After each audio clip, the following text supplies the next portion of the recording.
En politique toujours, on parle à présent des élections européennes qui se dérouleront le 9 juin prochain. Une campagne qui peine à s'imposer, peut-être à cause de la faiblesse du nombre de candidats issus de notre région. À Ajaccio, aujourd'hui, la liste Europe, Territoire et Écologie compte un paysan corse comme il aime à se présenter. Il s'agit de Philippe Meignier, une liste soutenue par François Alphonse, eurodéputé sortant et président de Région Peuple et Solidaire, mais pas tout à fait par le bloc nationaliste. Les explications de Florence Santomarc et Jennifer Capaille.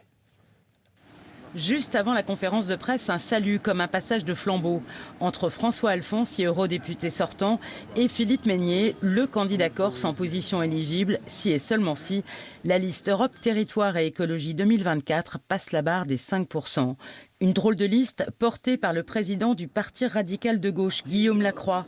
Sa notoriété est encore à construire. On y trouve plusieurs toutes petites formations. C'est une coalition électorale. Elle s'est faite par rapport à d'abord la capacité qu'avait le PRG plus RPS d'être dans la course, car il y a des enjeux financiers, il y a des enjeux politiques. Et ensuite, la convergence des discours qui a permis de porter un programme commun et de faire en sorte qu'on se présente à l'Europe avec un projet qui est un projet d'union de forces différentes. Effectivement, c'est des mouvements politiques différents qui s'unissent pour porter un message commun au niveau de l'Europe. On est loin de la campagne de 2019 où François Alphonse, soutenu par les nationalistes, était 9e sur la liste Europe Écologie Les Verts avec Yannick Jadot, vent en poupe. Pour cette fois, l'accord avec les Verts s'est révélé introuvable.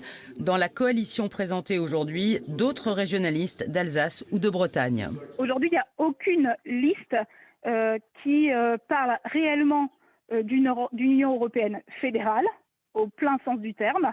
Et puis surtout, il n'y a aucune liste qui propose que les régions et les territoires puissent être décisionnels dans l'Union européenne. Dans la salle ce matin, 2 représentants de Femoa Gorsica, mais c'est une présence plus qu'un soutien. Le parti de Gilles Simeoni n'a pas voulu s'exprimer sur cette initiative de François Alphonse. Pour les élections européennes, il ne devrait pas y avoir de campagne officielle du mouvement de la majorité territoriale. Un scrutin qui compte un nouveau candidat corse. Il s'agit de Philippe Meignier, éleveur qui sera en 5e position sur la liste Europe, Territoire et Écologie. Cet éleveur qui se bat pour la reconnaissance et la sauvegarde de la race ovine corse entend porter la voix de l'agriculture insulaire. Et il répond à vos questions, Florence Santomarc. Le candidat de cette liste, le candidat corse de cette liste, c'est Philippe Meignier. On va lui poser 2 questions ou 3. Philippe Meignier, qui êtes-vous ?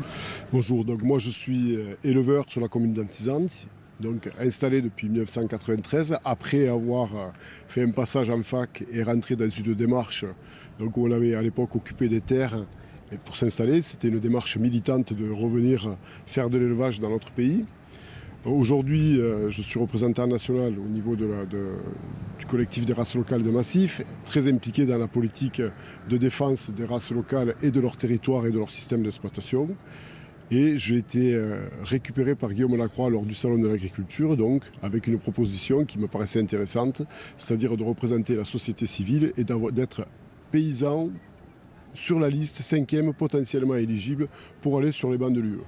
Alors justement, votre tête de liste, Guillaume Lacroix, n'est pas non plus très connu.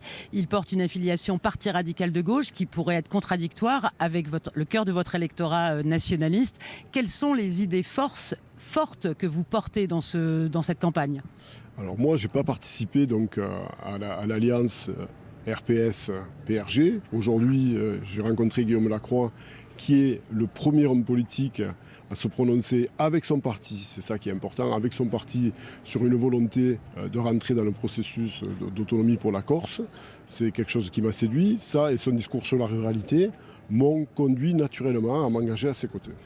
Quelles sont les idées fortes, donc je vous repose la question, que vous allez défendre si vous rentrez au Parlement européen ?